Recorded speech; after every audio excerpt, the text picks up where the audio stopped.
Alors, je continue ce que je disais sur le système d'échange local. Je disais dans cette précédente vidéo que il fallait avoir, au départ, c'est des gens qui avaient des dons. Ils avaient des dons en héritage, en quelque sorte. Pas en capital, des dons. Et c'est une minorité de gens qui ont vraiment des vrais dons qui intéressent l'ensemble d'une communauté. Et ils donnent ces dons, les fruits de ces dons, pas les dons eux-mêmes, les fruits de ces dons en partage.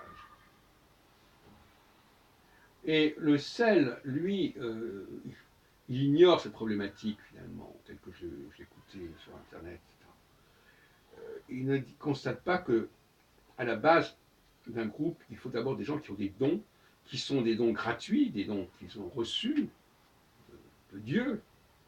C'est un capital qu'ils ont reçu, dont ils ont hérité, mais pas un capital matériel, un capital mental, moral, cérébral, qui ne font part aux autres.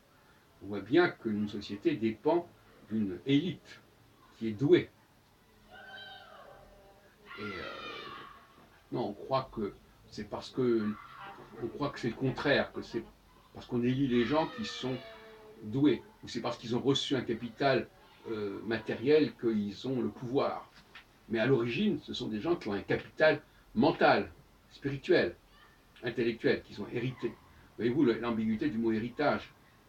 On est passé de la conscience de l'hérédité à l'idée que c'est un héritage qu'on a reçu, on a disposé d'une culture, on a disposé de choses extérieures, d'un matériau extérieur, alors que c'est un matériau intérieur. Donc là, il y a un... Et le sel est ambigu parce que justement, il nous parle surtout d'échanges interindividuels, alors qu'il s'agit avant tout de gens qui ont des dons et qui en font part à un moment donné, en un temps donné, à une population, à un groupe. Ils le font gratuitement parce qu'eux-mêmes, ça ne leur a rien coûté, puisqu'ils n'ont pas, c'est pas quelque chose qui leur vient de l'extérieur, mais ce qui est à l'intérieur de moi, je peux en faire don, je peux en faire profiter les autres. Je suis un arbre qui a des fruits. Maintenant, si c'est quelque chose que j'ai reçu, ben, je l'ai reçu, donc ça ne dépend pas de moi. Et à partir de ce moment, si ça ne dépend pas de moi, ben, je veux le garder parce que je sais que ça ne va pas se reconstituer tout seul. Ça peut s'épuiser, alors qu'un don, ça ne s'épuise pas, en tout cas pas de la même manière. Donc je propose un sel qui soit d'abord centré sur l'exploitation des gens qui ont des vrais dons, des vraies ressources, qu'ils ont reçues en héritage au sens génétique, et non pas au sens culturel ou matériel.